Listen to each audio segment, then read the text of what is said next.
All right. Hello, everybody. I am the Cynic, and I have a special guest with me, No Holds Barred, somebody who I would heavily advise every one of you to subscribe to. He's only. I don't understand how you have so little subscribers. You're an awesome YouTuber, in my opinion. I love your videos. Thank you. Yeah, I only have about just under 2,000, but yeah, I mean I think it's because I'm a fairly inconsistent content creator. I don't really have like my own specific style. I'm just kind of like my videos are kind of like a lucky dip. I just kind of do whatever I feel like doing at the time. So I guess have a bit of a bit trouble developing a fan base and an identity, but yeah, it's all good.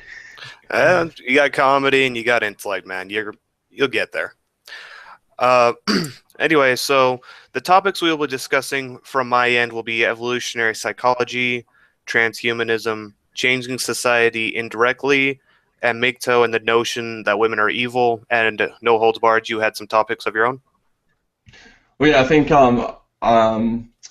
because of the topic that we're discussing, I would like to like put forward the idea that I think that our systems of like traditional activism, reform, politics, traditionalism, education, economics, capitalism, communism, and the idea of democracy, I think all of these systems are fucked beyond repair, and I think that they're invalid barometers of a success. And if like any form of positive evolution is possible, we have to get outside of these thought traps that limit people's sense of possibility. All right, so let's go ahead and start off with evolutionary psychology. The main consensus, well, not, I wouldn't say consensus, I actually would say the main division seems to be that biological determinism versus cultural influences. And there is, as you've pointed out in your video, a bit of a meeting between the two because, I mean, evolutionary psychology is based off of our later experiences that guide our behavior. So, what would you say is the main difference between evolutionary psychology and I just forgot what it was. What you had an issue with what Barbaros said in his video. You said that there was a two-way street about it. Yeah, so I think that evolutionary psychology is definitely a very valid field. And I put that video of Barbarossa's in my best of MGTOW playlist.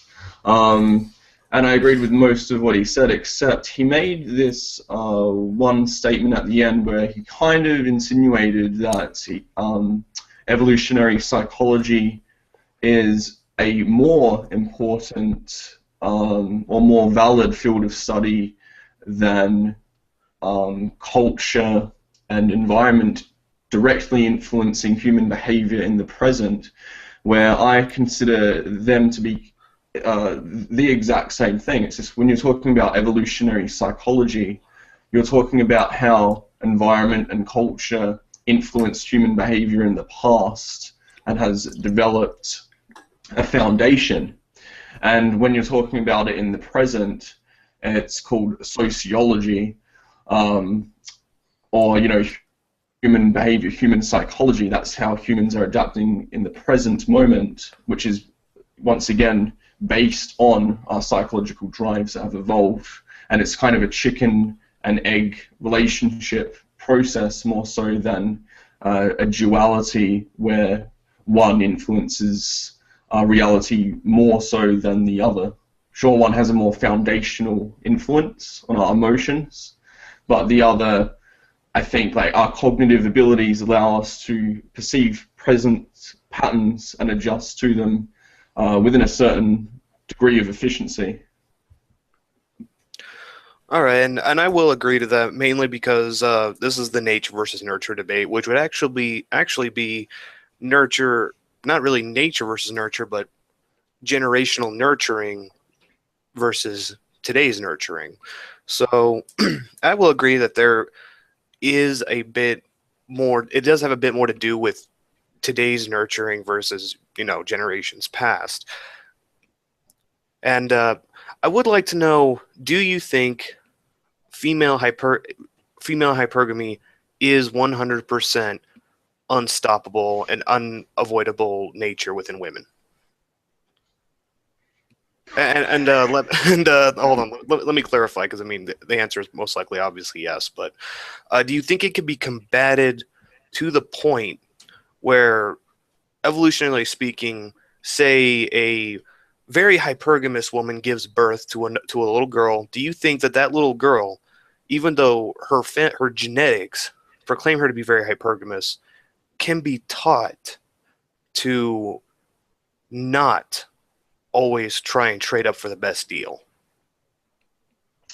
Yeah, well, I'm not sure it could ever be eradicated completely. I think you put it well in one of your previous videos that women will always choose power over morality when they're choosing men. I think the culture that we live in, the use of money, is a tool that women use to pursue their hypergamous tendencies in a way that detaches them from having any personal accountability for it. So, yes, I think that if men essentially understood what was occurring and held women accountable for it, I think some degree of change would be found within the current money system that we have now. But if we were to say, if humans, hypothetically, we evolved to a different economy that didn't use money, which is something that I promote, then hypergamy would be limited by the system itself. There would be no incentive for women to seek men that have disproportionate amount of power, because I guess the way that people would perceive the dominance hierarchy wouldn't be based around how much resources you have, because like the entire idea of money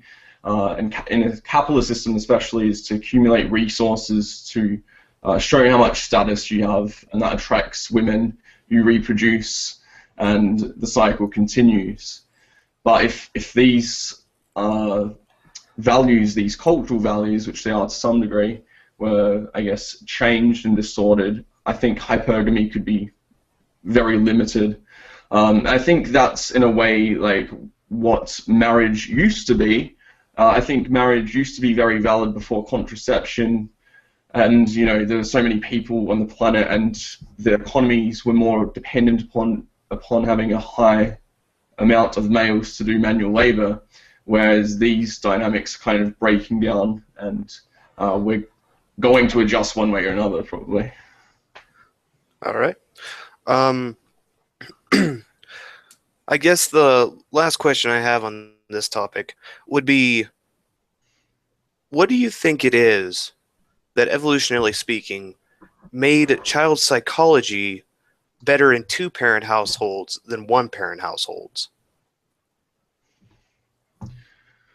So, is that a reference to how, say, like single mother homes have a tendency to Raise create children. children, yeah, that are more likely to be criminals and so forth?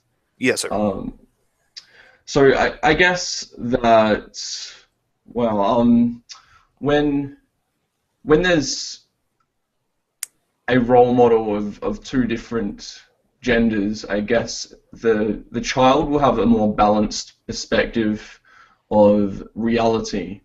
So, for instance, you know, like ghetto slums in America, they're mostly single mother households.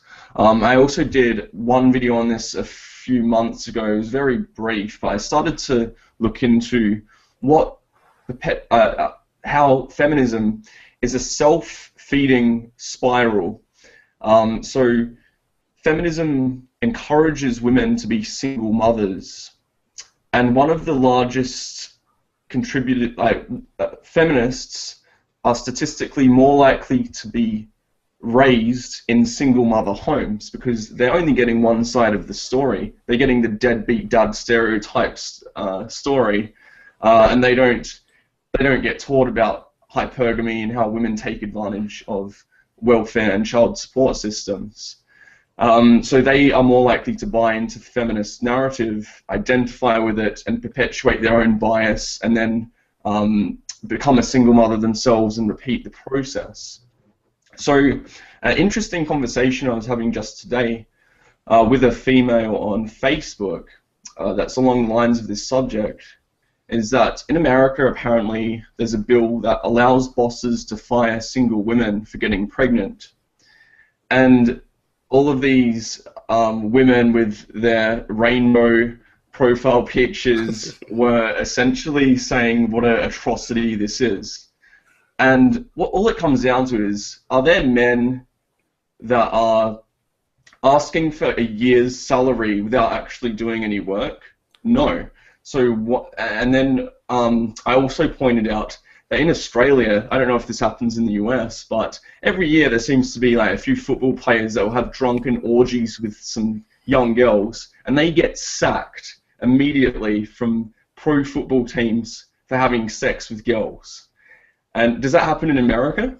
I have never heard of that happening. Wow. Yeah. Seriously? Yeah, like if a football player goes out and gets drunk and has sex with a girl, there will be this huge spectacle around it in the media. They'll call it a scandal. That's the word they always use for it. And they'll at least get suspended for a few games. And yeah, I think like some of them may have even been like completely sacked from the team entirely. More like controversial examples. Wow. No, well, what you guys call football, we call soccer. Soccer is not as big in America as it is around in other countries around the world. But here, our Oh football. no, Sorry. our football, our AFL football is more like your what you call like your NRL without the shoulder pads and everything. So we kick oval balls through two big sticks. But yeah, we call soccer here as well. Oh, you do? Okay, I'm sorry. Yeah. Wow, another country that calls football. Wow. Okay. Yeah. I didn't know that. Okay. Yeah, no, in America, football is pretty much the biggest thing here. The Super Bowl is the biggest event. Everyone loves it. And if some of our football guys go out and have sex with some girls, it's either, those girls got lucky to be with him, or, it's meh. It's what happens. Yeah, it's definitely different over here. Like, there's always like scandals about it. And it's crazy because that's just men expressing their ideal form of sexuality. Yeah. They're being like, they're having a tournament mating strategy, just like fucking as many girls as they can. And a woman's ideal mating strategy is cohabitation, monogamy, reproduction, and that is essentially what I was trying to put forward with this point, is that when guys demonstrate their ideal sexuality, it's always shown as perverted, criminal. But to suggest that a corporation can make an independent decision and say, no, we are against you doing this and we have to let you go, then somehow it's sexism when it happens to women. So the insanity of like this double standard is self-perpetuating through like single mother homes, as far as I can tell, to some degree, definitely. Oh, yeah, definitely. And isn't it kind of funny about this whole rainbow flags thing? I mean, it's probably a joke only you and me are going to get, but they finally asked for permission to get married. Yeah, they can now tell the government they're having anal sex. Like, I don't see what is achieved here at all. Like, good for them. I don't really care if they can do it or not. But like, so what I said recently is that gay men are now chewing on the remains of a dead, decaying tradition. Like, congratulations. Like, this entire this entire structure or framework for relationships is becoming increasingly obsolete, and then they're kind of like clinging onto it just before it dies. And you'll probably see like gay men, traditionally called gay, which is translated to happy. They're not going to be so gay anymore. They're probably going to have the same problems that straight men encounter, and realize that, you know, once you bring money into the bedroom, things become a lot more complicated and a lot less gay. Right. Welcome to the game, gays. Yeah, You want to play? Well, there you go. it's now going to be they're no longer be, you know, playing you know, on the Mardi Gras. They're going to be playing on the Monopoly board, and essentially, yeah, it's just going to be a huge tug of war for financial interest between two people. Yep. Enjoy betting somebody you'll love them forever with half your stuff on the line. I find it very interesting that gay marriage has been accepted before polygamy. Like, I think it makes more sense based on our biological drives and sexual dimorphism for one man to have multiple wives than it makes sense for two men to marry each other. And there seems to be like this huge stigma around cultures that actually allow that to happen, where it would make sense. Like Genghis Khan, he impregnated thousands of women. That's how like humans have kind of evolved to reproduce. Is like fewer men reproduce with more women, so they choose higher quality men. Yeah, but that's because of, you know, religious Puritan morals that this country did have. Well, not, I can't say just this country, but I think it's really been adopted throughout the Western worlds.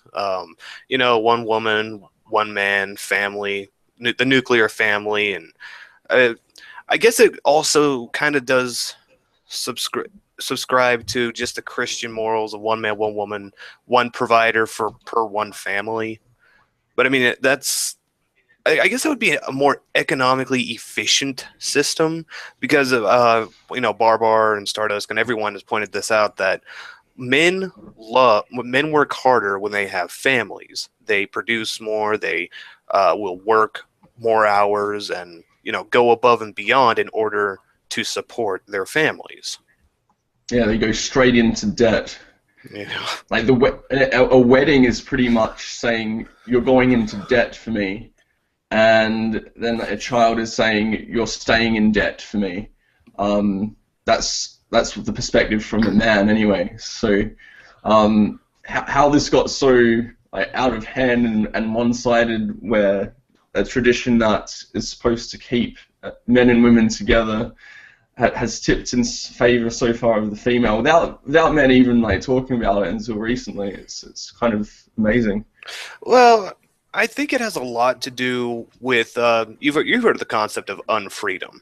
A man desires purpose. I think it is safe to say that every human being desires purpose. And I don't know if you're a Christian or not, or have any kind of Gnostic leanings, but one of the bigger purposes for men outside of God is his devotion to his family. It is his creation. It is his bond. It is his grounding. I think that has a lot to do with it because in one of my writings, I've called it "The Gods of Government: Fear, Dogma, and Apathy." With the true God being complacency, is that all humans want a place of safety. We want a place of comfort. We want a place of normality. A family is a good way to achieve and get a hold of that kind of structure. Yeah, definitely. Like I did used to think that way a little bit more. Like my outlook on relationships used to be more like a traditional mindset, but I just didn't really want to ever get married. I was like, yeah, I'd like to like have a girlfriend long term and like take good care of her. She takes good care of me. But I never really liked the idea of marriage. But I thought that like, well, we've got equality now, so there's going to be like girls will be keen for this, right? Right? No. So it's like, yeah, it's like you're still expected to put your head on the chopping block, which is just like, yeah, like hell no. And I think like, yeah, subconsciously I've been a MGTOW for like probably like 5 years. It's just like I've only really found the label within like the last year or so. Um, and yeah, like now that I know what's occurring way more accurately, I feel less cognitive dissonance. Where I used to be kind of like, am I insane? Is there something wrong with me for thinking this way? Because no one else really seems to think this way. And culture tells you that this is what you're going to do, and everyone abides by it. Why? And I couldn't find it really that many people that had as much of a disdain for it as myself. Oh no, I understand you, and honestly, I don't think I've ever put it this way before, but you've seen those like those memes on Facebook. Do you have Facebook? Yeah. All right, so you've seen those memes on Facebook with like I think it was Mark Twain. Well, Mark Twain, that's not his real name, but said if you're going with along with the crowd, reevaluate your position. And I think, when I looked at the movie like Idiocracy, the majority of people became really, really fucking stupid. But Mm. just because the majority of people went with it didn't mean that it was the right thing to do. Same with Germany's Nazism. Most of the population was behind that, or at least enough that nobody spoke out against it. But that didn't make Nazism any less immoral for what it did. Yeah, that's it. And I looked at the first video you ever put on your channel about why do people reclude or seclude themselves from society and stop associating with people. And I think that is something that I see in MGTOW, where it's like most people would rather just appease other people, go with the crowd. They don't want to lose friends. They don't want to lose respect. They want to maintain their status. Where a lot of MGTOW are kind of like, well, those things are kind of like pointless if I'm not living in accordance with my own beliefs and values. So I see a lot of people that are more willing to sacrifice a social life just so that they can like have some kind of perception that is more accurate with reality. Right, right. Yeah, and one thing to know about that, I made that video before actually officially becoming a MGTOW. That was back when I was doing my libertarian activism stuff, and yeah, but it always did. And I'm also not a guy to go to in terms of assistance with um, talking about friends or interpersonal connections because I don't get that stuff. Being on my own has really never been difficult for me. I'm not a people person. So I can't really talk about what other people, like extroverts, people who want to be around other people, go through. But as far as that goes, for me, it's not that difficult. But I'd imagine it is for some other MGTOW out there. Of course, it's not that you have to be, a loner in the world if you're a man going his own way and see things for what they are. There's, internet. I mean, I met up with Raging Golden Eagle just 3 days ago for some pizza. Yeah, right. Yeah, it's interesting because like we have the idea that some people are introverted and some people are extroverted, but that's fairly like that's very dependent on like the context in which you exist in. Because if you have people that are like, as you put it, like they're all interested in sports like obsessively and like celebrities and things that you don't care about, you're not going to be very extroverted around that kind of social environment because you don't care about it. So while you might not be an introvert, you're not really going to have much to say on those topics. So I think that's fairly interesting. I think that comes well to like the next point of like changing society indirectly is we are bringing dialogue that is usually like not allowed in the public discourse. It's not usually talked about how women are hypergamous. I didn't even know that word until like a year ago, but I knew about the phenomenon. It's not usually talked about in public in any way whatsoever, things that we talk about. So just like the way that you like, and if you get enough men to talk about this stuff, it does change society like indirectly over time, definitely. What do you think about that? Um, Given enough time, I think if we do talk about the issue, I can't really call hypergamy an issue because I think there is merit to the idea. But I do also believe that if there is a desire for closeness and emotional intimacy and commitment, then it should be talked about, and young girls should be educated on what it is, its merits, and its detriments. But do I foresee this? I mean, because it's the mothers and the grandmothers who are going to show that the benefits of it. They're going to be telling them that you're a princess. Well, I guess that was also the fathers. You're a princess. You deserve everything. Don't ever let anybody do blank to you. You always deserve better. Blah blah blah. When the fact of the matter is that their own actions are almost never taken into consideration. Matter of fact, it could be argued that their own actions are kind of hitting a cognitive dissonance that they did something wrong and that they could be punished for it being brought up like that. Like the baby trap phenomenon is like an interesting area where like deception and hypergamy meet, where women are just still held like zero accountability for something that's like 100% their choice. Like I really enjoy pointing it out to women online as well, just like here every now and then, just like when I see relevant posts on Facebook, just say, well, girls technically never get knocked up because they have 100% control over their fertility. It's a choice. They should be held accountable. And then you just see like, rage come flying at you. But the man got her pregnant. The man got her pregnant. Yeah. It's like... Oh, man. I know I said I'd never bring anarchism or libertarianism into this again, but I was having a little bit of a debate on it, ANCOM versus ANCAP debate group about that, and I made a video where I asked the question: does sex equal consent to parenthood?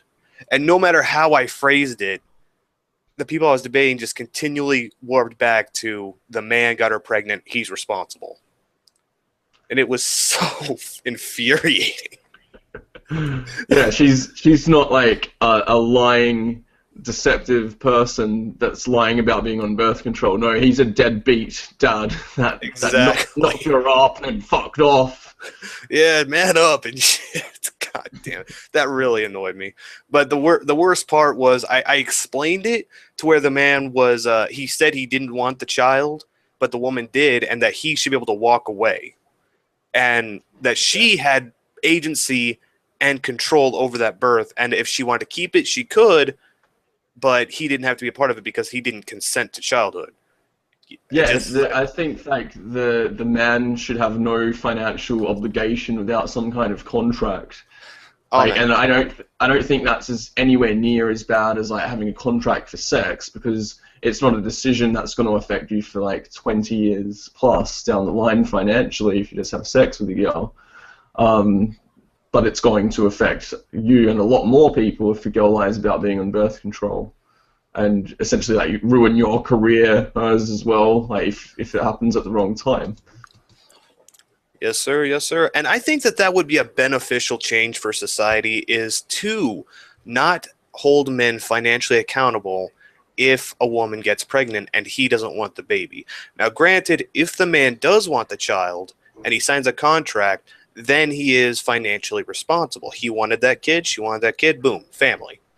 But if he didn't, he should be able to walk away and allow her to suffer for the deeds that she has committed, which is to bring a child into the world without a father. Yes, and I find it amazing how like there's so much rhetoric, like you go girl, you're a strong, independent, single mother, you're going to get all this social praise for being a mother and a father. No. Where it's like, no, you're doing something that's as irresponsible as drink driving, statistically speaking, for the majority. There are certain situations where it's like, well, sure, maybe she should be a single mother. There are certain situations where, like, sure, there's exceptions. But for a lot of the time, it's just like, oh, she didn't ask him if he wants to be a dad, and she's just going to go do her own thing and get child support and play the system. using the child as some kind of financial security blanket, which like is pretty much what happens in ghettos. Yeah, and I find that sick. I am a man of morals, and I find that completely disgusting that a woman would intentionally have kids just to get financial support because where's the thought about the child's life and all that, about their future, Yeah, about how they're going to be brought up. Sorry, go ahead. I was gonna say there is no thought. It changes the concept of a human into a financial asset, which is like, yeah, I'm very much like I've always been like for the last few years very interested in sex and money. Like, isn't everyone interested in those two things? Like very much, and like recently, like MGTOW has kind of helped me realize how these things relate to each other in a way that's like very twisted and warped and kind of distorts like what humans like how humans are meant to interact with each other. It creates like this psychological neuroses where people are just acting in retarded ways.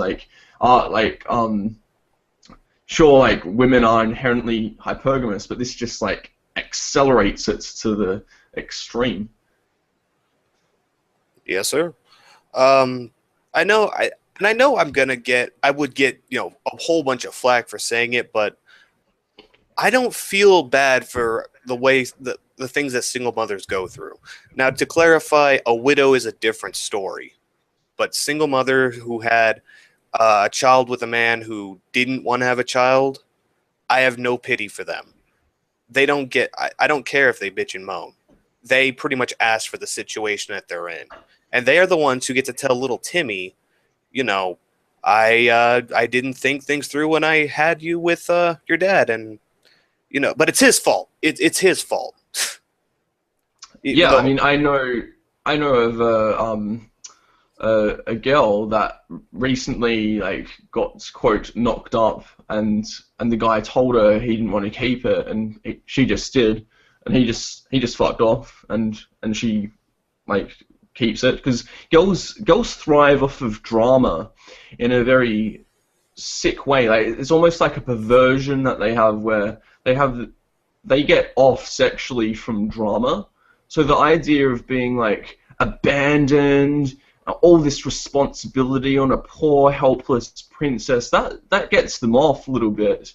And like in some kind of way, with some of them, like we all have sexual like deviancies, but like what it comes down to is like I made a video called like masochistic whores are controlling human evolution. So if we go back to like evolutionary psychology, I put out this hypothetical theory that women have evolved to be psychologically aroused by rapists to an extent as a defense biological defense mechanism. Yeah, so like the most dominant alpha apes when we were like before we're human, or even when we were just like starting to become human, would like physically overpower all the men and women and just rape and use tournament mating strategies like that. I theorize that's probably what would have happened in a lot of tribes. So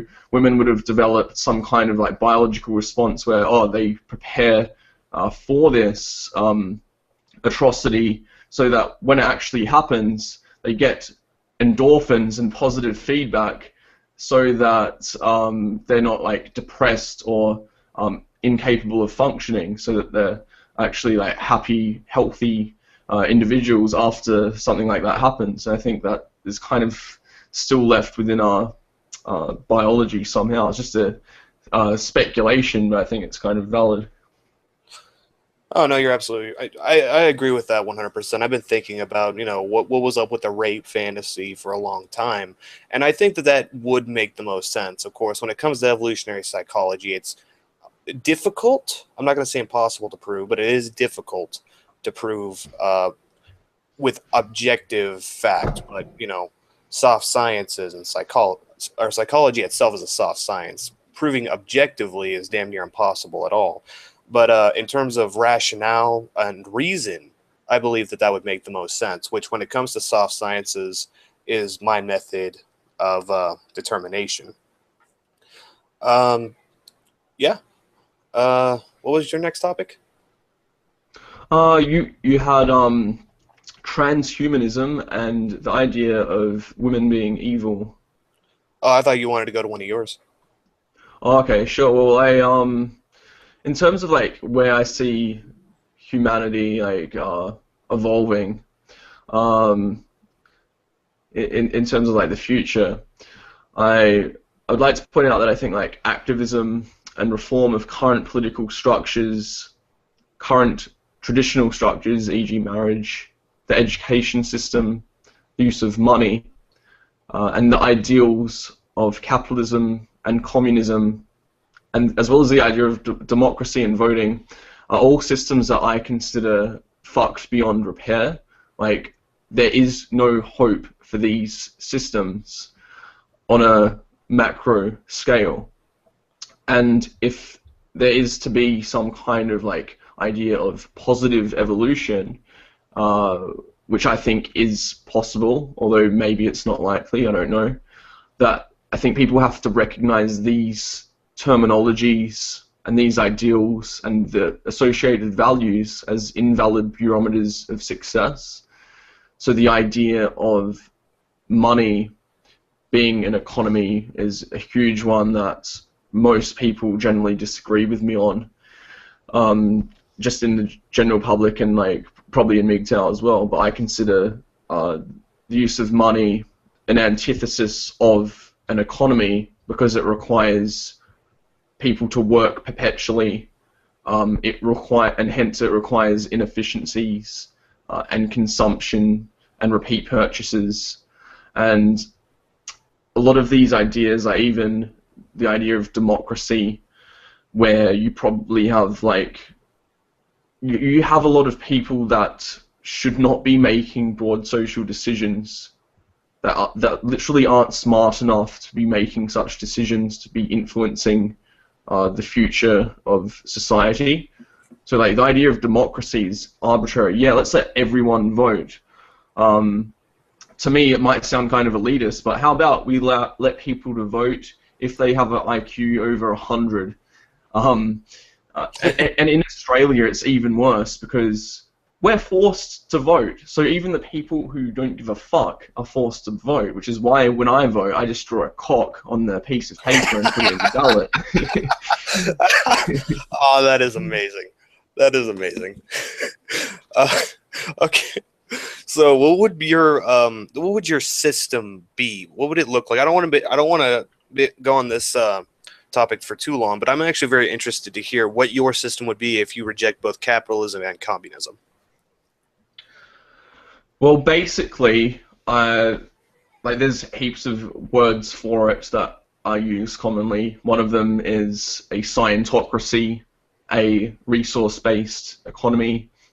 So basically, a system that allocates resources, labor, and technology in a way that is efficient according to scientific inference. So, as an abstract example, you have a body, like you exist in your body. You need a certain amount of blood going to your brain when you're performing certain tasks. If you were to go to the gym, the blood would be withdrawn from your different parts of your body. Would probably be drawn out from your brain and go into your muscles where it's needed. So the idea of a scientocracy is to put resources and energy where it is needed in order to create more value for the current situation. So an example of this is, say, there's huge water shortages. Society could somehow manage to desalinize water, or find ways to extract water from the air which is possible. Like there's buildings that just like get condensation and extract water from the air like that, and focus social energy and infrastructure on getting what most people need, where a capitalist model would say there is a scarcity of water. It would just jack up the prices of water, which is great if you own the water. So there's less incentive to create an abundance of water. And it's not like I don't promote the redistribution of wealth because I consider it a form of theft within the logic of a market system. So I definitely don't promote like huge amounts of tax on rich people to overcome this dilemma, because under the logic that we're living under, I would consider that theft.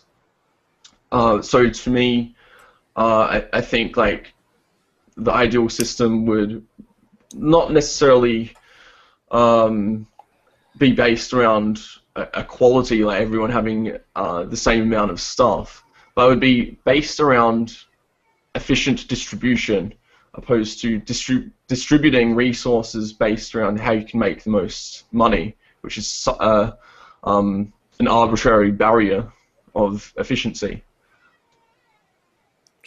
All right. Well, the only thing I can really say about this is I'm a capitalist, so.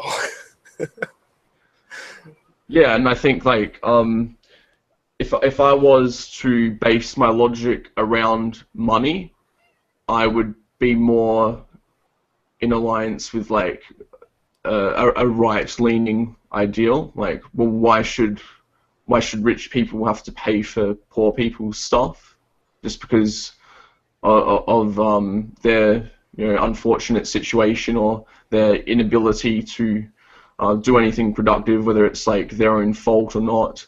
Why should that be someone else's liability? I mean, like I am within the logic of money, I'm probably more right-leaning. But if you go outside of that framework of logic, I would say, well, I think that society should organize to make systems more efficient for everyone and reduce the amount of work that I, the individual, have to do, and increase my freedom to do whatever I want outside of whatever incentive system there is at the time.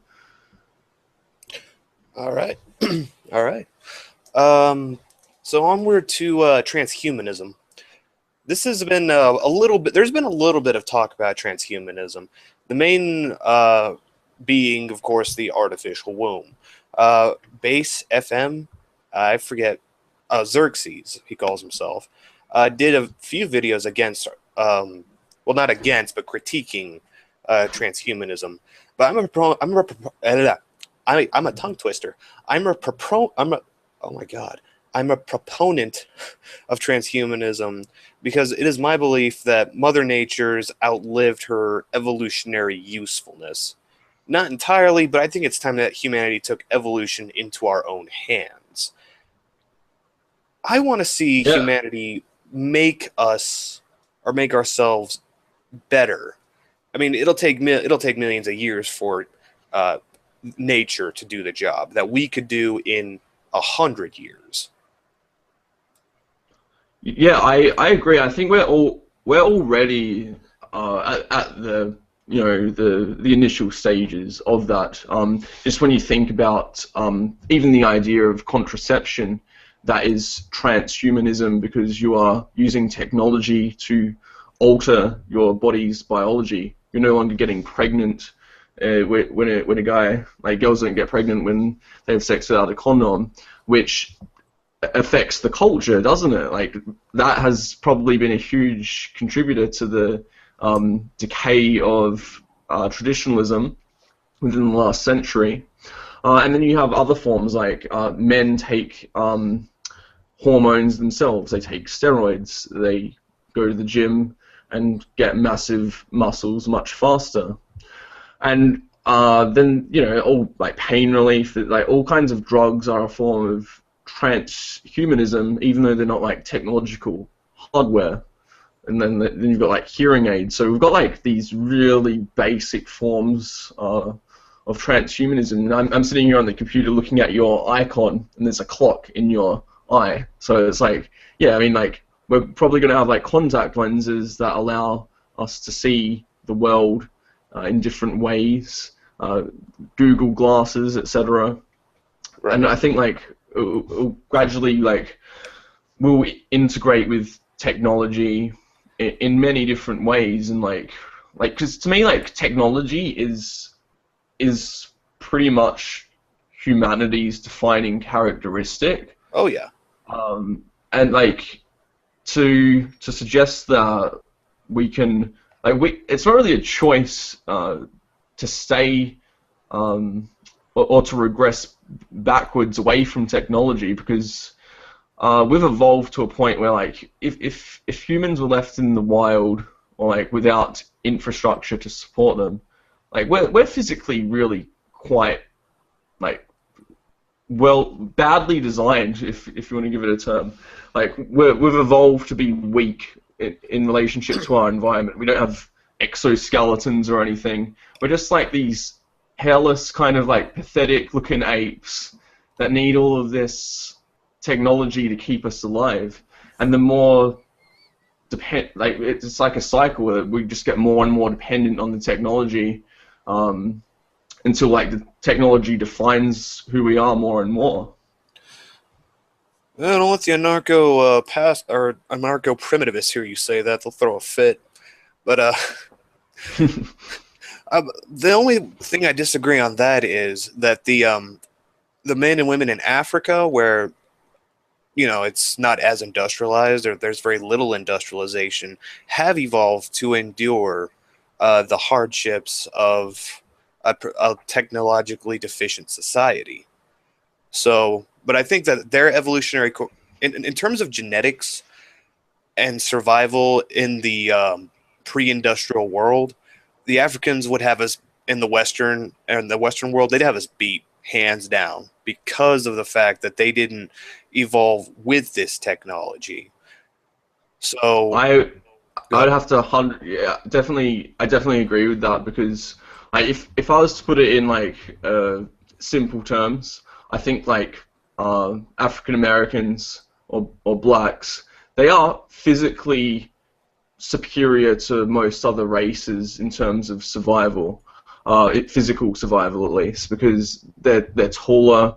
Um, I think even like black women have higher levels of testosterone than any other race of women, and I assume their men would as well. Like most in America, most athletes that are in contact sports, or even like basketball, which is in a contact sport, are black. So there is like a lot of there's like it's not a huge difference, but it's enough to notice it in professional fields of sport.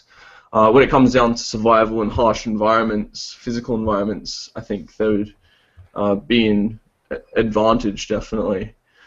Um, and yeah, like it comes down to like I live in Australia right now, and it was like 2 degrees last night. So if like there wasn't heating and all of this technology, there'd be a lot of like dead people, like this wouldn't make it. Right, and year zero is our 32. That's the freezing point, right? Yeah, that's it.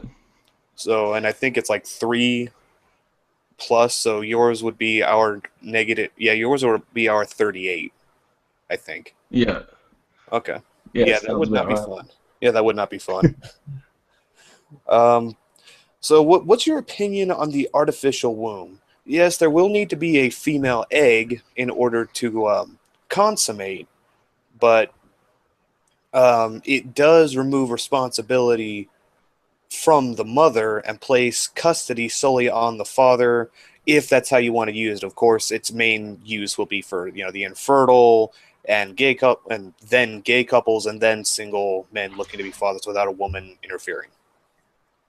Well, I think it could detach parents from children entirely. Like, that's coming at it from the perspective that you're a man and you choose to inseminate an artificial womb with your sperm, which I definitely think would happen. I think it would open up possibilities. Be like, well, I want to have a child.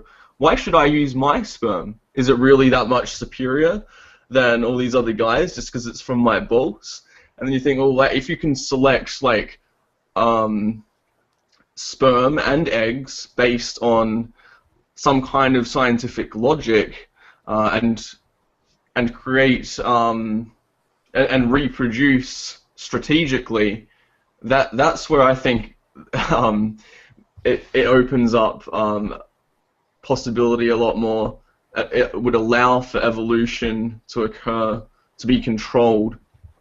And then, of course, you'll get people saying, oh, this is completely immoral, illegitimate, for whatever reasons. But say like we were talking about before, say there is an industrial collapse, All right. and you want to reproduce. I'm a skinny white guy living in a harsh environment.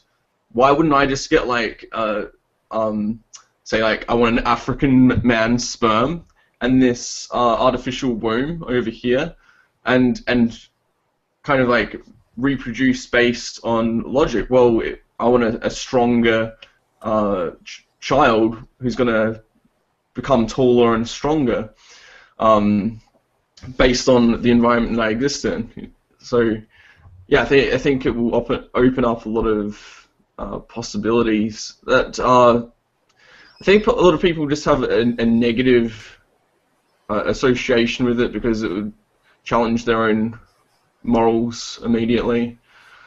But yeah, basically, I think it's a whole can of worms, isn't it? What do you think about it? Well, honestly, I think the main reason that another man wouldn't want to get another man's sperm and raise it as their own child is, it's a kind of cuckoldry to think about. It's raising another man's child, and that alone is a stigma within the MGTOW community.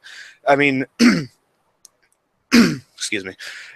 The thought of it is nice, and especially in terms of genetic supremacy and attempting to create a humanity that more. Let me see if I can get this out. Creating a better healthier, more strong, healthier, stronger, more intelligent humanity, but it's still another guy's sperm. It's not your child. And I think that it's a lot to do with legacy and the desire to procreate of yourself, to show that you were worth procreating. Your sperm was worth going on to the next generation. You were worth making somebody else. And I think that's the main thing with a lot of men, and that's what I believe. That's why I think the way I do. Because as soon as you said that, I was going, huh?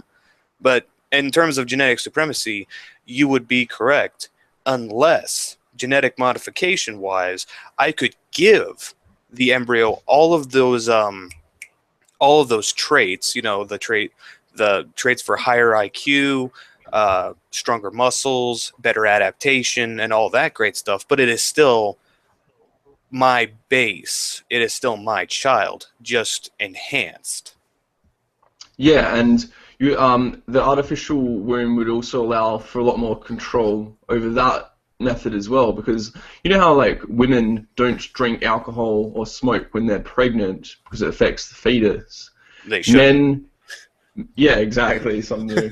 But yeah, men should also not smoke or drink, and eat a lot of. They should also eat a lot of healthy food and exercise for like the weeks or months leading up to their ejaculate that seeds the fetus as well, because then they're going to have a much higher sperm count, which means the one that wins is going to be a lot better. So you could be a bit more strategic. Instead of just like having sex with a girl, bang, it's done. You could be like, all right, I'm going to have a baby in say like 2 years from now. So I'm just going to try and really be at my physical and mental prime. I'm going to get a lot of sleep.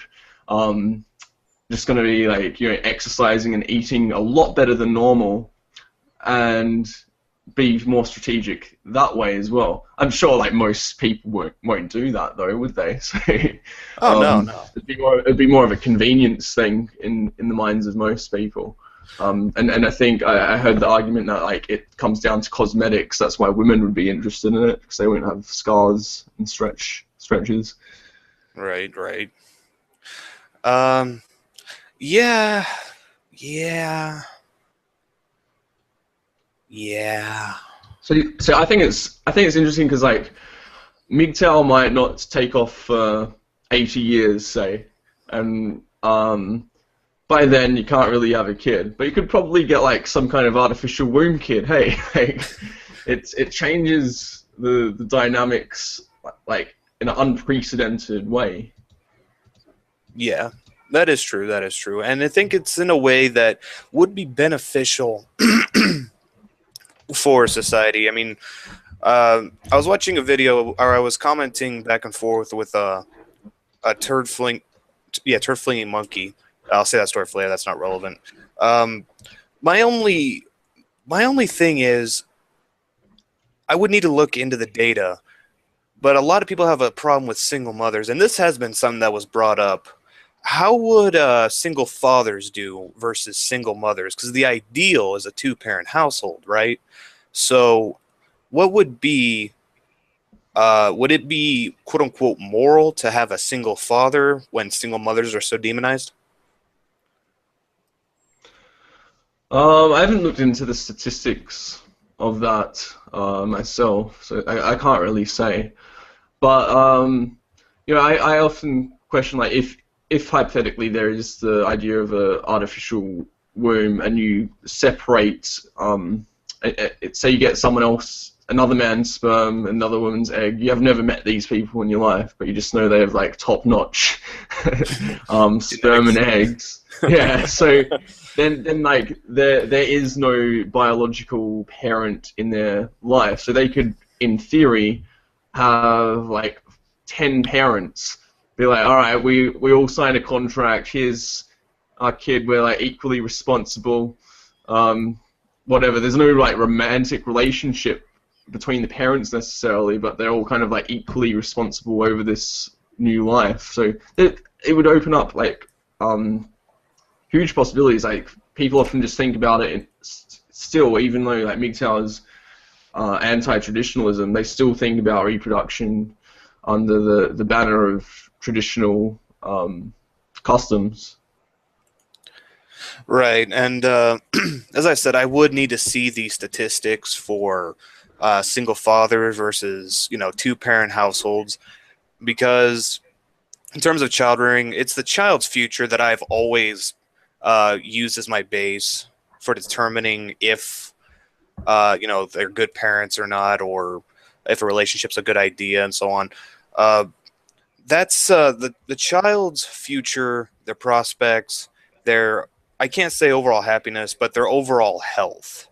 And I discourage single motherhood because it does not lead to a better life for the child. I mean, yeah, exceptions to the rule, but it is not the ideal.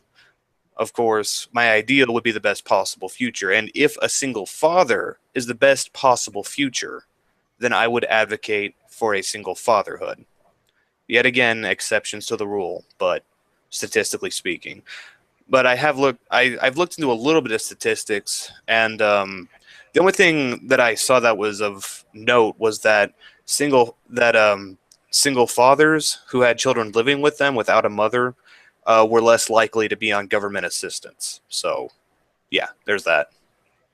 Yeah, I mean, I don't have a real like informed opinion on it myself, but I don't think it would necessarily be a lot better than a single mother home because a lot of the reasons I think that single mother homes are destructive is because if you only have one parent, regardless of whether it's a man or a woman, then the child's just really not going to get that much time, attention, and nurturing, etc. And I also have this theory, which is just speculation again, but like if you have a child that's raised by a single dad, and say that then the guy then goes to like an all boys school and just doesn't have any social interactions with females, he's going to be a very easy target for say like hypergamous women that want to take advantage of him potentially. It's just speculation, but like person doesn't understand women because they haven't been like around them, they're going to be socially at a huge disadvantage and could just probably be taken advantage of by women a lot easier. Right, but by the same token, I think it would also be incumbent upon the father to teach his son that there are women like that out. That's a huge possibility. Matter of fact, I would say that's the main danger of women. Yes, pregnancy is a danger, but I'd say being taken advantage of, emotionally manipulated, and financially drained would be the primary, because, I mean, all those do roll into pregnancy. At least they're, at the outcome. Yeah, that's a good point because I guess like where you were the angle you were coming at it from is like the single father is kind of more like along the lines of a MGTOW mindset, where I was assuming that the single father would just be like your average like everyday person.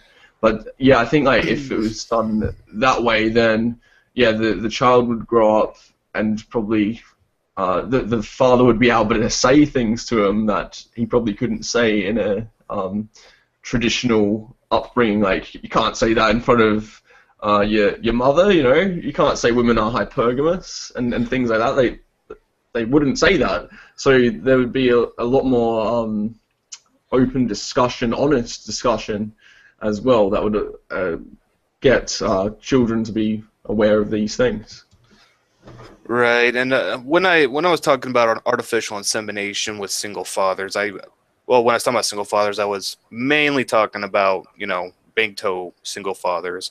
So I guess I should clarify that. But personally speaking, I think it should be incumbent upon the mother to teach her son about the nature of women and so on and so forth in that regard.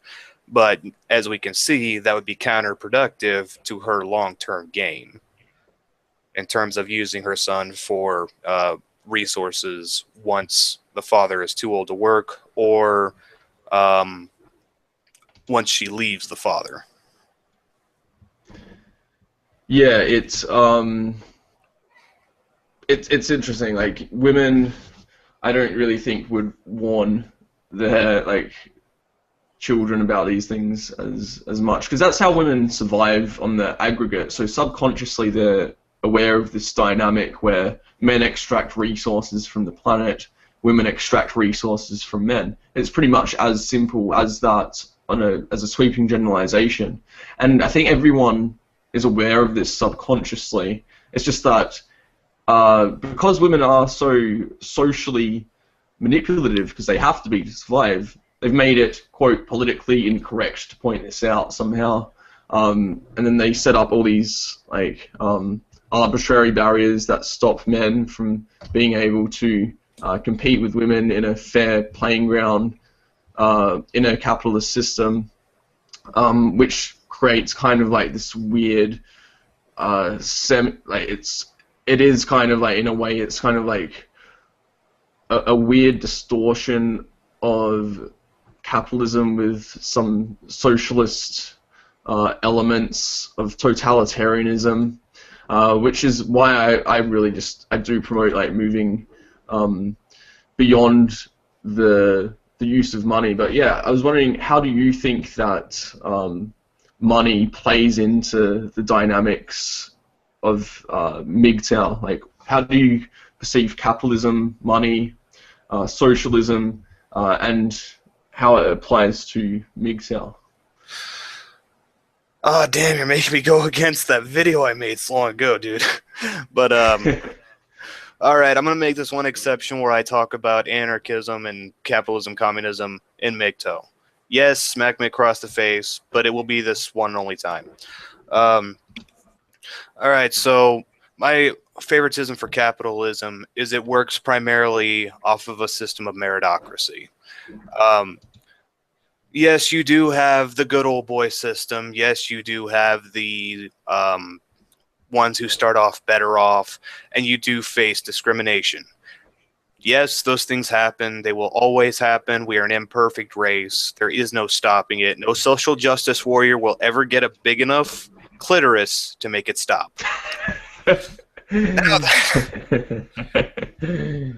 Now then, and I'm one of those people I'm one of those few capitalists who's actually looked at the communist and socialistic systems. and I do see their merits, and I do understand how and why they can work.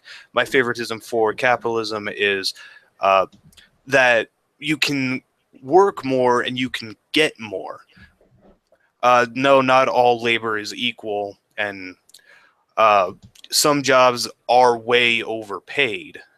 But uh, if you do more work, you do get more out of it. You do get uh, paid more than, say, somebody who's working the same job but less hours. And I think that that kind of initiative should be rewarded. And in terms of MGTOW and their relationships with women, I believe that men should value their own work and their own capabilities and not have to stay with a job that they hate or suffer an existence that they don't want to suffer through simply for the approval and companionship of a woman that they don't want to leave because they don't want to be alone. Now, the same argument could be made in a communistic system, but I see capitalism as having more of a merit-based uh, central ideology. Yeah, so like being like pro-capitalist, right? You support like the idea of a free market. What are your views on prostitution? If men are forced to work jobs they hate to appease the pussy, to get pussy, then do you think that women should have the right to sell sex as a commodity, and that men should have the right to just access it and go about their lives as though it's some kind of tradable commodity? Do you think that is, yeah, what are your views on prostitution? Because if, yeah, in a free market, that would, the ideal form of capitalism, that would probably be allowed, in my opinion. You're absolutely right. I see nothing wrong with prostitution legally. I mean, as the great George Carlin said, selling is legal, fucking is legal. Why isn't selling fucking legal? Um, the but on a moral level, and when I say moral, I see it as a would I want to associate with that person, with that woman on a sexual level, which is a no.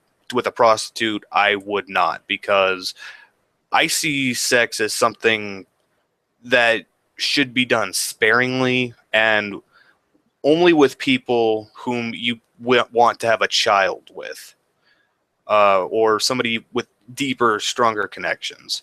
Uh, do I see anything like legally wrong with prostitution, or do I think that they should be slut shamed? No, but I would not want to have sex with them. It's disgusting, Yeah, if you ask me.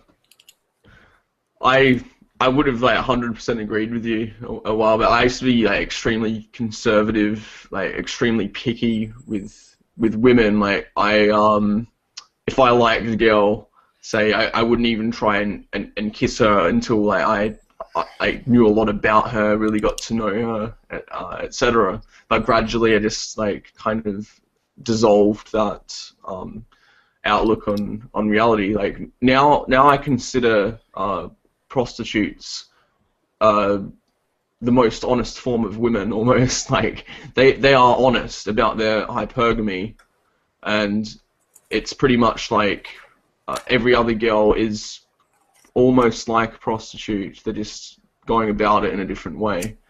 And I know that's probably like a bit of an oversimplification, but I really do see it that way. Oh no, I understand. I mean, I don't really have too much of a problem with hypergamy in and of itself. The problem, and I think this applies for most men, the problem is with the notion of commitment, where hypergamy becomes a problem. Because like a And contract. Sorry, go ahead. I agree. Like I think there's nothing wrong with hypergamy as long as the man has control over how much the women can hypergamate from him. It's like, okay, I want to take this girl out on a date and treat her real nice. That's fine. But as soon as you start saying, "Oh, if you don't give me half your shit, you're gonna go to jail for not being able to pay child support or whatever."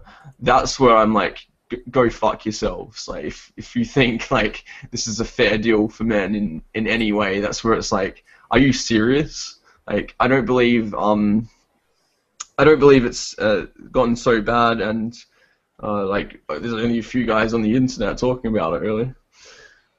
Well, and that's another thing. Marriage is a contract. I've never read the marriage contract, but if the vows are anything to go by, till death do us part, I don't get it. I don't understand why anybody would say those words. I mean, people change over time. What I want today might not be what I want tomorrow or the day after or a week, a month, a year, 10 years down the road. What I want now is probably not going to be what I want 10 years from now.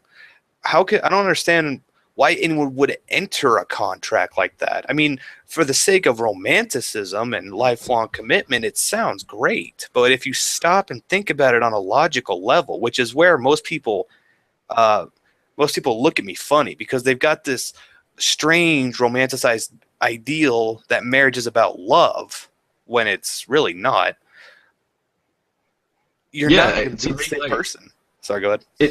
it takes the relationship out of the present moment, which is where I think, like, if such concept exists, that love manifests. It's like the idea of being present in the moment and spontaneous and enjoying yourself and the company of the woman. That's where I think is a healthy dynamic occurring. But as soon as you say, "Oh, we're engaged, we're going to get married," or "we're married," and then once you're married, you've got like this hypothetical brick over your head, which is like keeping your mind in the future, like, "Oh, I have to take precautions if this woman's going to try and take half of my assets, or use the system against me." So your consciousness is being brought out of the present moment and into all these hypothetical scenarios in the future. So I think, like, not even if you can get married and evade all of the risks, I still think it's an unhealthy framework from a psychological perspective for someone to have so much of the upper hand. Oh, absolutely. And I mean, this is something that I've noticed a lot of people don't do, but I did. Whenever, older people have said, love is about staying with the other person, not giving up on them, I listened to that and I thought about it. It's like, what you're feeling right now, the infatuation, that's not love. And I thought, is that true? Okay, let's take a step back. Let's look at this. I have strong feelings for this individual. I think it's love. They're saying it's not. They're about 40 years older than I am. They might have a clue. Maybe. And, well, quite frankly, last week, I saw 5 of my friends getting divorced within a month. 5 of my Wow, friends getting divorced. that is a lot. Yeah, and I'm just sitting there like, wow. And 3 of them have kids. Man, it's ridiculous. I once had a supervisor that got a divorce, and he had his wife's name tattooed on him. And I think that was when I really realized, like, that is never going to be me in any way whatsoever. Um, he changed. Her name was Beck, and he changed it to Because. I was like, Well, there's a save. Not the greatest save in yeah. the world, but it's a save. No, but I don't think humans are incapable of that kind of commitment. Don't get me wrong. I mean, there are, happy couples who've been married, 60 plus years, and that all the times they were down, they said there's ups and downs. So don't get me wrong. I don't think that people can't do it. I just don't think that they give enough time to consider what they're really saying. Because, I mean, comprehending 10 years to me is fucking terrifying. Oh yeah. Like, the longest relationship I've had with a girl is nearly 3 years, and there is like a feeling of like an abyss where it's like, what? Like, I'm sacrificing so much of my freedom, and it's like the more you go down that road, the harder it is to pull out and like, go your own way. So it's like the more you've committed to, the more time you've invested in anything, the harder it is to accept that that may have been a poor decision to begin with. I would say so. And I just the concept of, you have to grow with somebody, not apart from them. I don't understand it, but apparently it's a thing, like emotional connection. I don't understand it, but it's a thing. Yeah, and with like the way society's structured really just isn't conducive for healthy relationships, because having both parents working and being stressed and having very minimal overlapping time to be spent together, it really makes the whole idea of it kind of pointless to me. So it's like you're making all these sacrifices so that you can like watch TV together when you're both exhausted. Like Uh, that sums it up for me. It's just like it's pointless and high risk. High risk, low But yeah, reward. like if Sorry, go ahead. if we take a step back, like what are your thoughts on like the idea of thought traps in general? Like obviously traditionalism is one, political dualities. I guess like nature versus nurture is often communicated as a thought trap. Do you see any other thought traps that people are falling into that are kind of like logically incoherent to an extent, or just kind of misguided? Extreme versus extreme would definitely be one. Like the feminist, you're either a feminist or you're an MRA. There is no middle ground, which is a great tactic for deception and not looking for actual solutions. And I get caught in those kind of traps all the time. I try to catch myself, but the fact of the matter is that, it's I would say, a very emotional response. And I try to limit my emotions as much as possible, but there are times when even I get stuck in those. And uh, I would say that bigger government versus littler government would be one. Yeah, sorry, last time, sort of got last time. Uh, that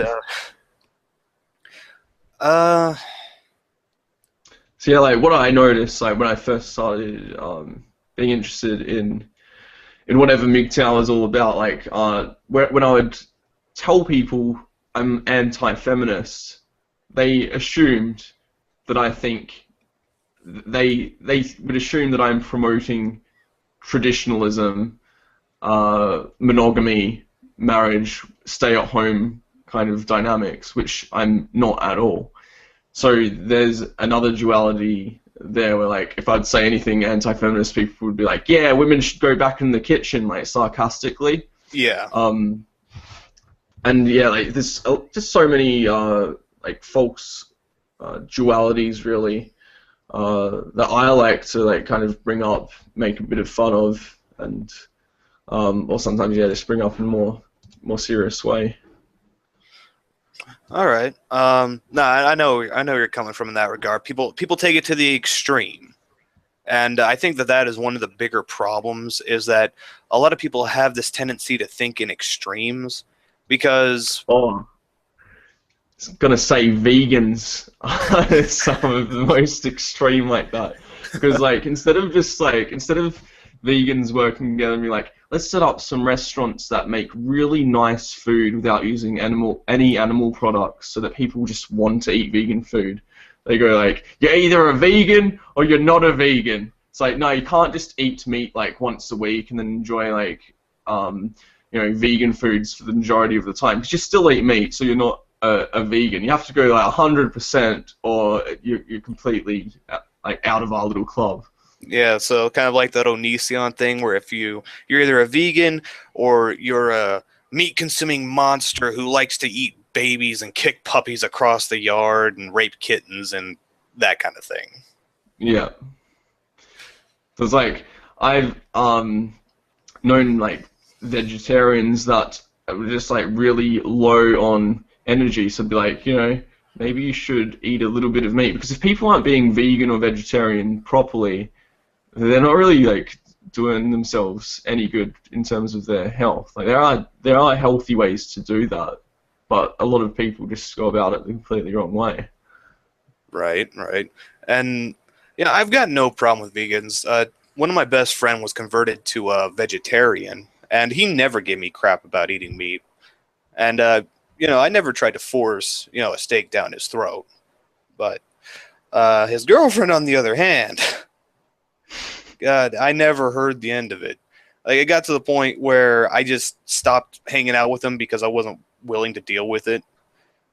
And it was either that or I don't eat meat around them, and I'm not gonna let somebody else dictate my diet. So, Yeah, and then that in turn, if I was any less lesser of a thinker, I would think, oh, fucking vegetarians are all fucking elitist, snobbish assholes.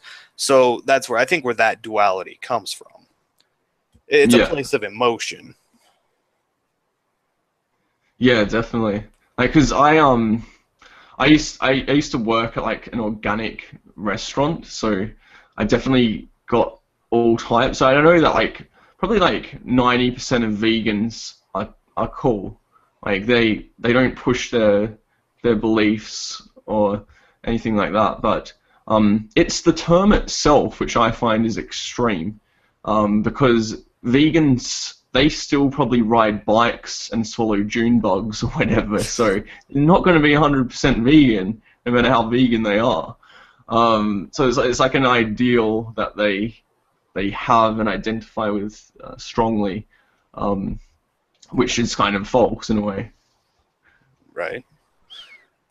Uh,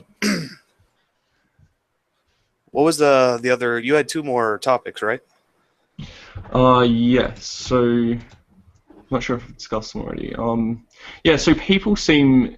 I find something that is interesting is that people want the ends. So they want money, wife, kids, a job, security, and sex.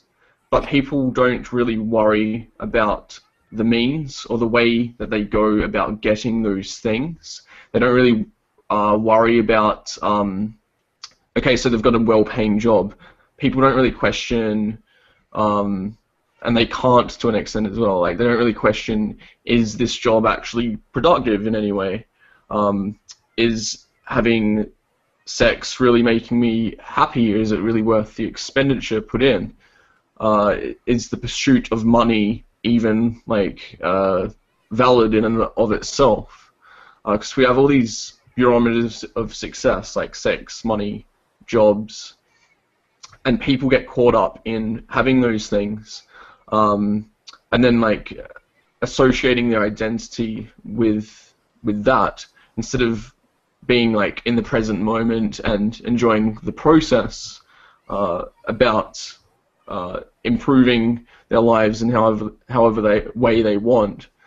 So like, I noticed this on Facebook especially is like one of the huge reasons I think I've stopped socializing a lot is because I find that because of Facebook, social events turned more and more into organized photo shoots instead of people getting silly and having fun together.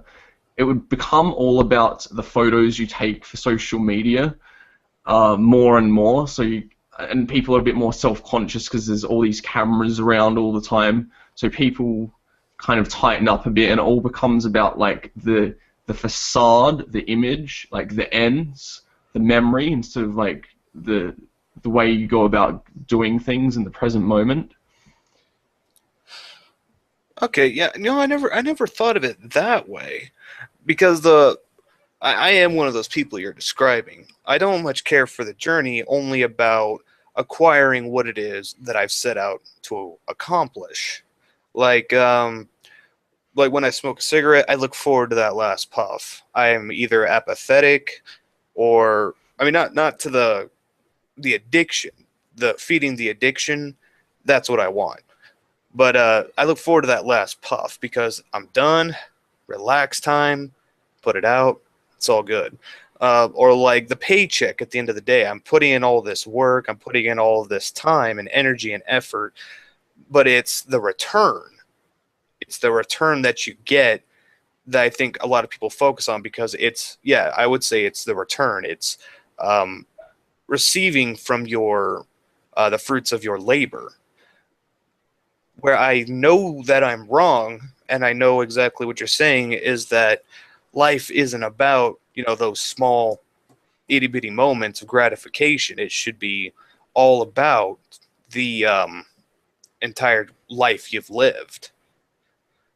But sorry, go ahead. Yeah, like I was gonna say, like I kind of get what you mean when you put it into the analogy of like the cigarette. Like you look forward to like the last puff. So it's about like even in a way that's like still the present moment of having the cigarette, but like people get like extrinsic motivation is important. I'm not saying that it isn't, but intrinsic motivation is very underrated in our society. So like that's why I think one of the big disagreements that most people have with my ideas is that like say if money didn't exist, where's the motivation for anyone to do anything? If they're not forced to do it by some kind of social structure, then people just try and get away with doing the minimal amount of work required because we have separated work or the ends from play, which is like living in the moment. We have separated these two things to a very extreme level where because you're getting paid for something, people often associate it with doing something they don't want to do. And don't get me wrong, there'd be a lot of jobs that would not really get done if there wasn't some kind of coercion.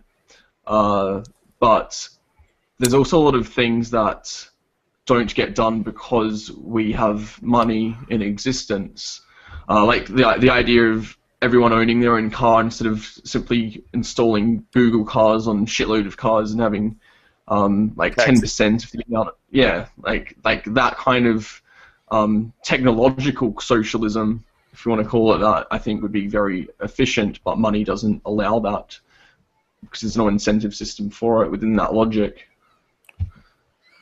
Right, right. And I would say that the main problem is reality is boring as shit. Reality is boring. That's why you see so many people try or go with escapisms like the internet or video games or clubs or bars, turn to alcohol and drugs. Reality is boring as fuck. It's painfully boring. Yes. So it's like, and that's why the majority of us would prefer the ends to the means. Now, do I think life should be that way? No and yes. As when we were talking about that whole humans crave normalcy, we crave safety and security. It's kind of like with the females and the bad boys. They want that drama, they want that alive feeling, but they also crave the safety and secure. But the safety and secure is often boring as fuck. And I know, I'm kind of putting out a justification for it, but it is what it is. And getting upset over it doesn't change the fact. yeah, definitely. Like not spending money, that makes a lot of sense logically to save money, but it's boring as fuck. Like, Yeah. where you go spend that money and do something fun, something stupid, something that's illogical but feeds into like our primitive drives that are giving us rewards, like arbitrary rewards for things that aren't conducive for our survival.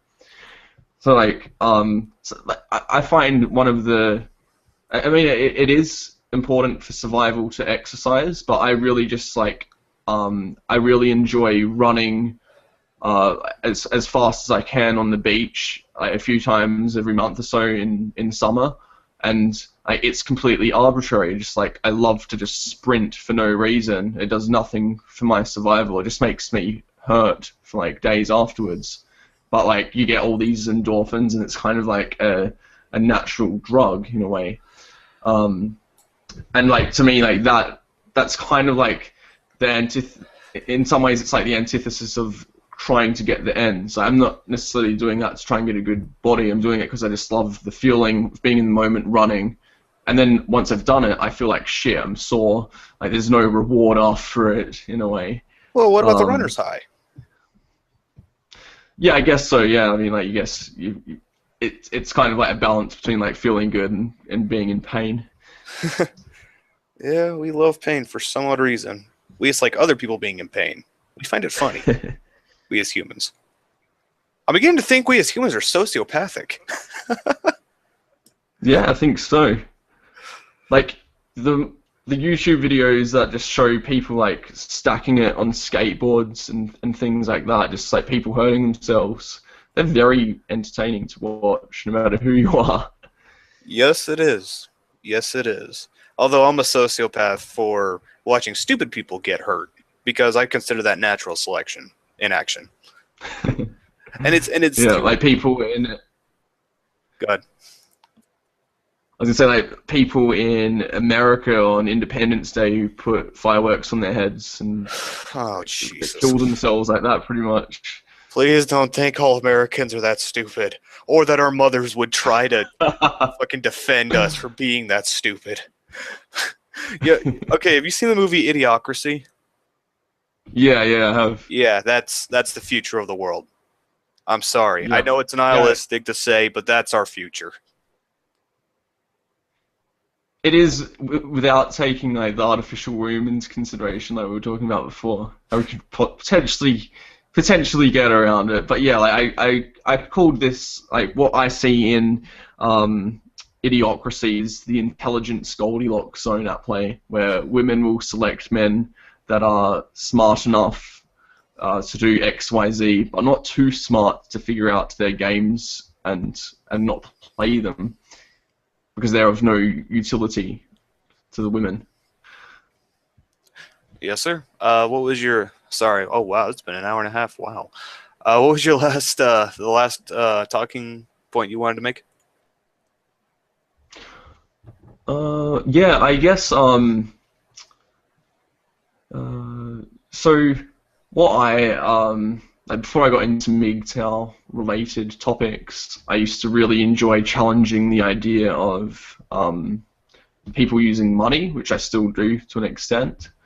So I found like when I started talking about this, people would call me a activist or a leftist, and I couldn't figure out why, but I really didn't like being called an activist in particularly, because somehow I felt associated with kind of like social justice warrior logic, where it was like, no, I'm not one of these people.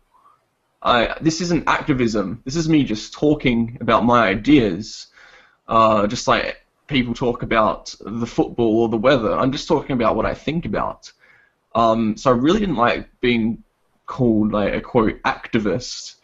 So I think that's something that I find in MGTOW is like people really don't like the idea of discussing things that could potentially be positive for our evolution, because that's when we can potentially be associated with social justice warriors who are all about fixing society, but just being complete retards and self-righteous dickheads in the process.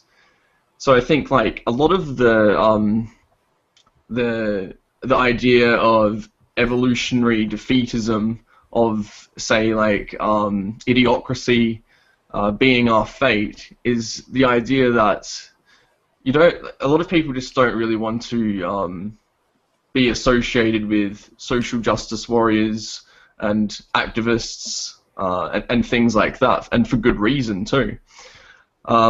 So yeah, basically, like, my outlook on that is why I definitely don't associate myself as a activist. I definitely wouldn't consider myself to be like a defeatist, in the sense that, like, yeah, I think society could potentially turn to shit.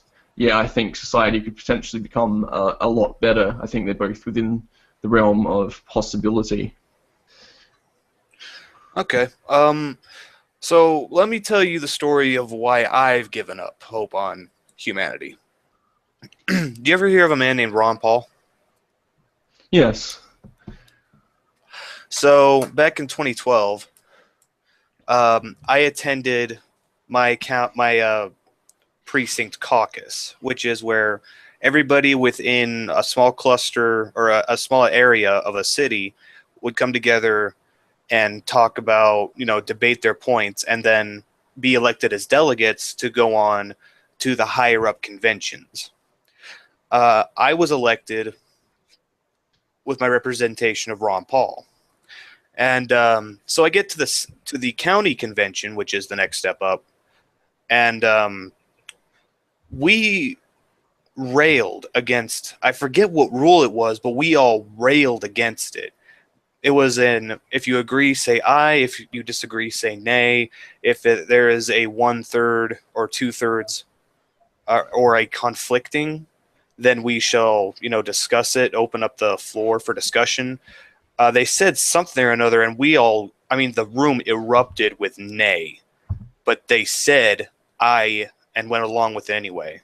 There was a video that the same thing happened at a state caucus, and the same thing happened. They just railroaded it through. And we didn't stop them. We didn't challenge what they said. We didn't come down and say, hey, what the hell? It's obvious that we want to talk about this issue. I think it was block voting. And they didn't care. They just went along with it like it never happened. And the places that did fight back, the established Republicans would just kick them out and pretend like they're going on without them.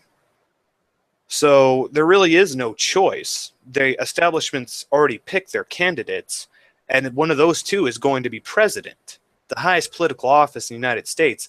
And we did nothing while we were railroaded through and told, this is how it's going to be. We're going to pretend to give you the opportunity to change it, but not really. And if there's no initiative to take change from the status quo, which is leading to our ultimate demise, then how am I supposed to believe that humanity has a chance until the suffering of complacency supersedes the suffering of change, which in my opinion is what it's going to take in order for positive change to occur within the Western world? Yeah, I definitely agree that any kind of reform within the current political structure in a democratic system is completely fucked beyond repair. I don't really know how people can organize outside of these established structures, but I think it's possible. But yeah, I guess like where my experience is different to yours is you've lived in that context. Like I assume must have had some level of initial belief that it was a valid structure of politics. Where I kind of think that I learnt very early. I remember it was in 1996 when I was about 6 years old, and the teacher got us to do a election like mock in the classroom. She was like, "Do you want to vote for Paul Keating or John Howard?" And I voted for Paul Keating because I liked his name better than John Howard in like this mock election in the reception classroom. And I remember thinking to myself then, I was like, if I voted for this guy just because I liked his name, that means there's going to be a lot of other people that are doing the same thing, like even though they know nothing about the person. And then as I immediately realized, like, wow, like the entire basis of this is ridiculous, because that's how it works for adults as well. So I've always kind of rejected the idea of democracy or politics of being a valid way to form authority. I think that, like, authority has its place, but that requires leaders to be manifest naturally or from some kind of logic, whereas like democracy or voting, it's all Majority rules. yeah, it's either majority rules or bought and paid for without people knowing. So there is no really there's no logic driving them. It's just pure insanity, really. Yes, sir. Did you want to take questions? Oh, from the viewers. All. Oh, actually, we got quite a bit of viewers. 14. All right. Anybody got any questions they'd like to ask? I don't know how much of a delay these guys have, so bear with me. So you're 24? 25. 25? Yeah. Oh, so you're only a year older than me. Okay. I thought you were older than me. Yeah, a lot of people think I'm a lot older. I don't know why. I've got such a high-pitched feminine voice. And the Atheist came. Wow, these guys must have a really bad lag. People gonna be They're watching. talking about idiocracy in the comments now, from what I can read. So that must mean there's like about 10 minutes delay. Well, no, it's because we mentioned it. We mentioned it again at one point. But yeah, last time I did one of these, I think it was like a 2-minute lag. So I'll just go ahead and keep asking questions. So, what is the? You said you were 6 years old when you decided that. Yeah, all that drama happened before you're 25. Yeah, so they're not that far behind. I didn't really think about it too much. I was pretty libertarian when I was in school. I'm not sure if our libertarian is the same as yours, but Yeah, it's not really a very well-used term over here. Libertarianism seems to be more of an American thing. yeah, libertarians is more small government. Then you've got left libertarians and right libertarians. Left libertarians being socialists or anarcho-socialists, and right being anarcho-capitalists.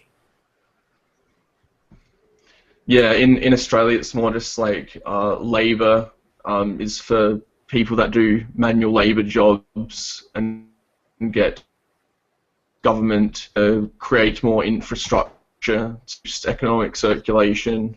And then there's liberal, which is economic conservatism, traditionalism, and essentially just promoting being really stingy with money, lack of money circulating, and essentially like richer get richer, poorer get poorer kind of thing. So it's like, yeah, you fucked both ways. Okay, so I'm not sure if this is actually for us, but N, the atheist, asked, when was the first time both of y'all seriously had sex? I This is very think personal. you've. Sorry, you cut out when you asked that question. The reception on my end just had a bit of a glitch. Okay. It doesn't make any less awkward to ask again. When was the first time both of y'all seriously had sex? Oh, for me, it was about 6 days ago.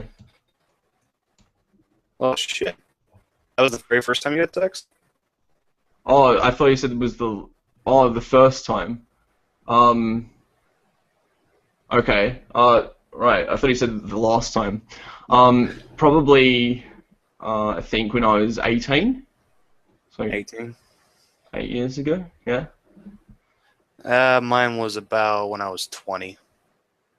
I've been really reclusive from people. What form of government would you prefer?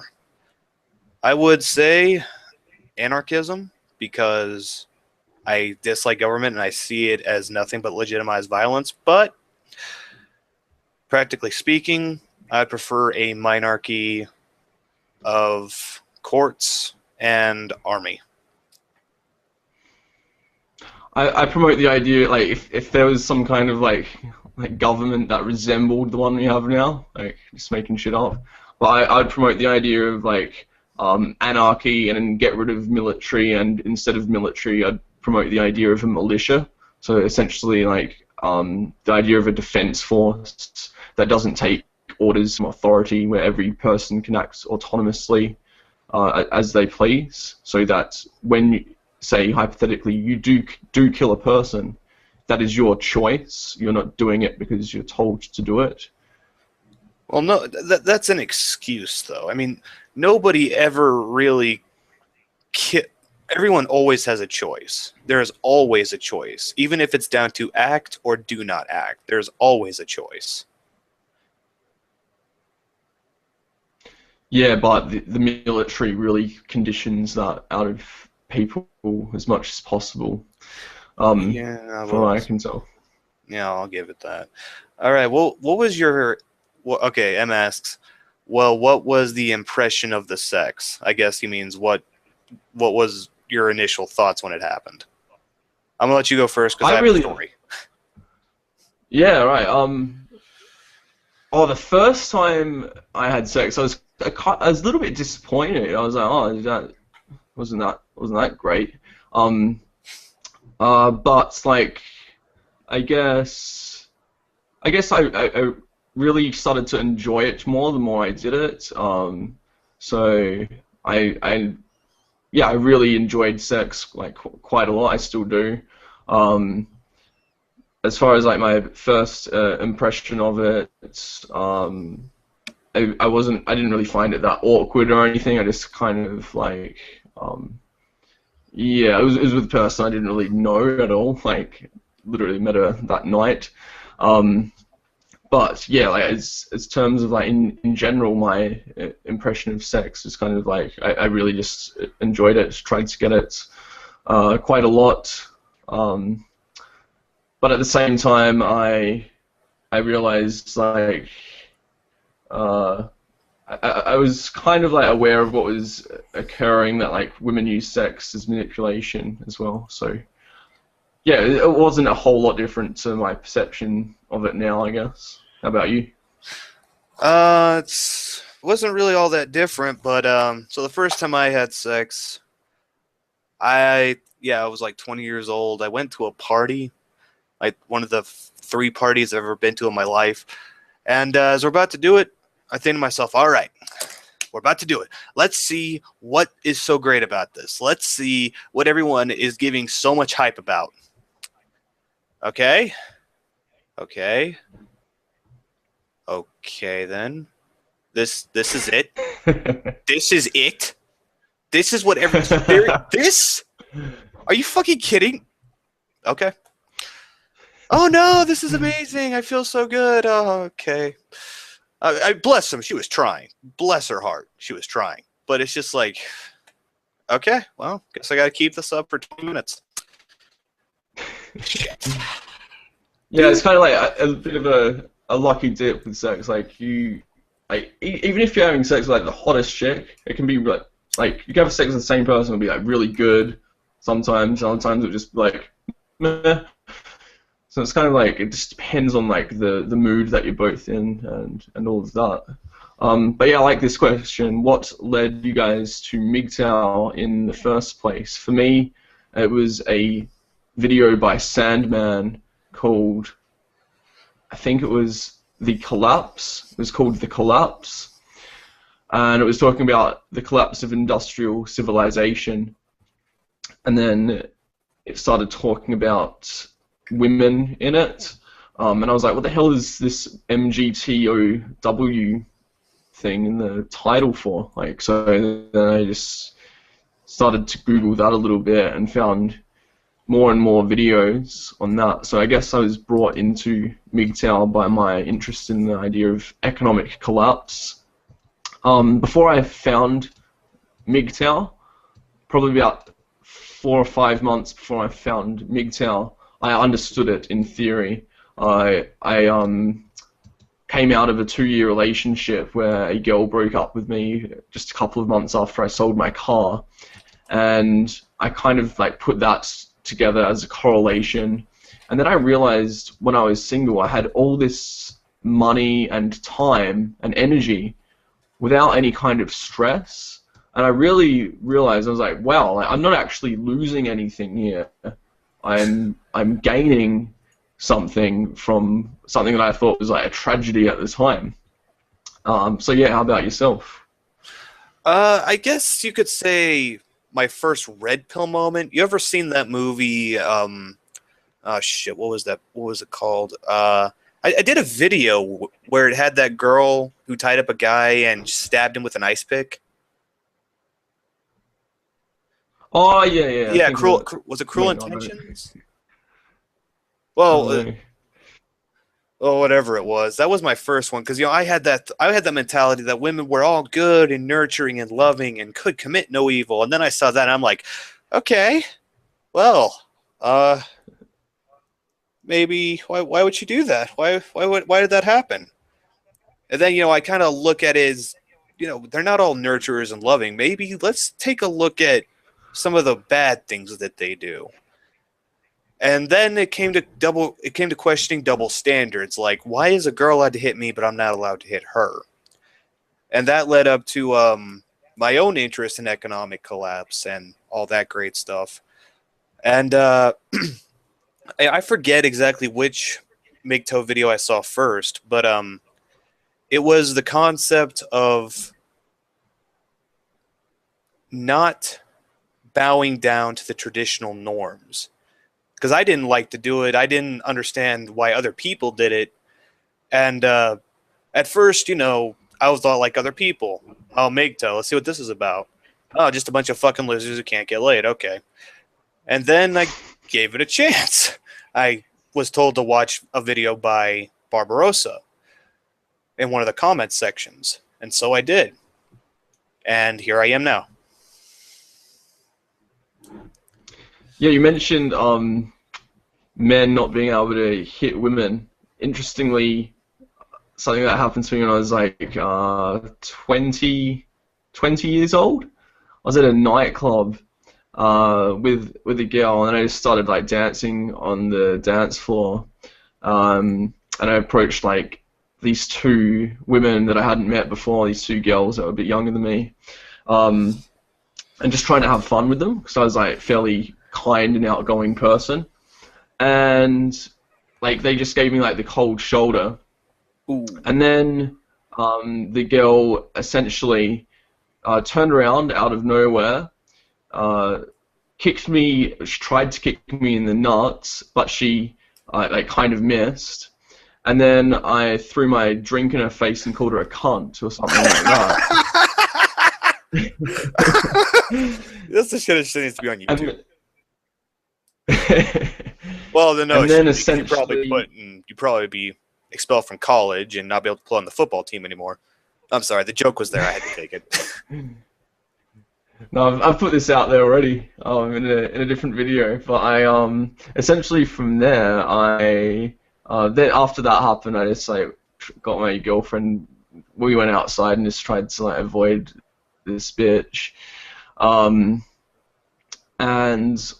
I think my ex-girlfriend, my girlfriend at the time, even like had to go at her as well. Just started yelling at her, and then like we just went off and did our own thing, tried to just like enjoy the rest of the night. And then this girl comes at us with a like this other girl, like these 2 girls, they both came and they started like trying to like hit me and stuff. And then the bouncer comes and he kicked me out of the nightclub, and I was just like not expecting that at all. I was like, what, are you serious? Like, she tried to kick me in the nuts, and you're kicking me out of the nightclub for calling her a cunt. And he's like, yeah, you can't talk to women like that, mate. So I went out and went on, like, I was like, yeah, sure, all right, I'll leave. And so I leave the door, and then I hang around outside waiting for, like, my friends to come out or whatever. And then the door girl asked me a question or something. I was like, yeah, to explain the situation. She's like, yeah, you shouldn't talk to women like that, alright, mate? I was like, so, are you, is there any chance I can get back in? She's like, no, you can fuck off, cunt. And then I just, like, kind of went and, like, just spat in her face. And it felt really good, man. I was just like, that is justice right there. And then I saw the look on the bouncer's eyes. He was going to kill me. So I just sprinted like I've never sprinted before. And, yeah, I got out of the situation like that. But yeah, it was extreme, and like I was just like, because I was drunk, I was like probably not being as assertive as I could have been, but thought it was fairly interesting. That's amazing. That's amazing. Yeah, have you had any like experiences in real life that just like get you at your core, where you're like, there is something wrong, like with the dynamics at play here, and you just can't take it? No. Ever since I saw that movie, that was pretty much the okay, that can happen. And then, well, no, everything past that was pretty much okay, well, that can happen. What else can happen? Well, let's think about it. Yeah. So after that, nothing much really surprised me. Yeah, sorry, dude. I live a very uninteresting life. And one last question from M, and I would like to answer this question if you don't mind. What qualities would y'all look for in a woman if y'all ever decided to get serious? If. Honesty, loyalty, willingness to defend. That's a big one. Willingness to be cooperative, financially responsible, considerate, and a certain kind of genuine caring for those around her. Looks, I've had a girlfriend who looked like a fucking monster. Didn't matter. Well, it did matter to me, but her other qualities were qualities that I appreciated enough to look past those. You've dated a girl that looks like a monster. Oh yeah, she did. But yeah, I wanted. Well, I guess I was also looking for a partner. Yeah. How that ended, well, yeah. It gets to a point though. I find like if a girl is like a 10 out of 10, my brain goes, no, she's not even attractive anymore. Because I just know the amount of effort required to maintain that would be astronomical.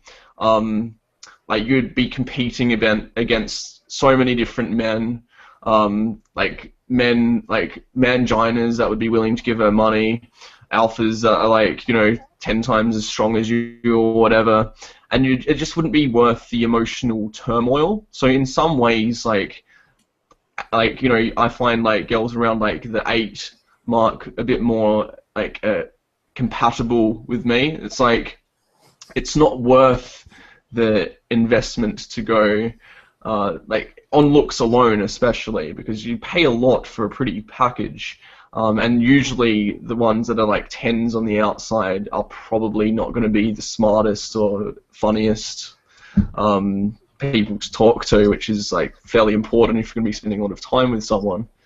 But yeah, like what I would look for would be the main thing would be someone that is funny. Yeah, funny. Like women are just not very funny, so if like you find a funny girl, I think that's fairly valuable 'cause it's not very easily replaced. Most skills are just kind of like a bit more serious. They're all concerned about their social appearance, and sometimes being funny can be a risk to their princess fantasies or whatever. All right. Do you want anything else? I'm sorry, dude. We're just about out of time. Yeah, there's no more questions here, anyways. But yeah, it was good talking to you. Thanks for the interview. Oh, not a problem, man. It was great to actually hold one of these for once and talk to somebody I've been meaning to talk to for some time. And also, I reiterate again, subscribe to this man's channel, No Holds Barred. He puts a lot of effort into his videos, and I think that should be rewarded because, well, yeah, good effort does deserve good reward. In an ideal world. In an ideal world, isn't that the truth? All right, everybody. Thank you for tuning in. No Holds Barred, thank you for coming on. I do appreciate it. Thank you. All right, and have a good day, everyone. And remember, your accent will never be as good as his.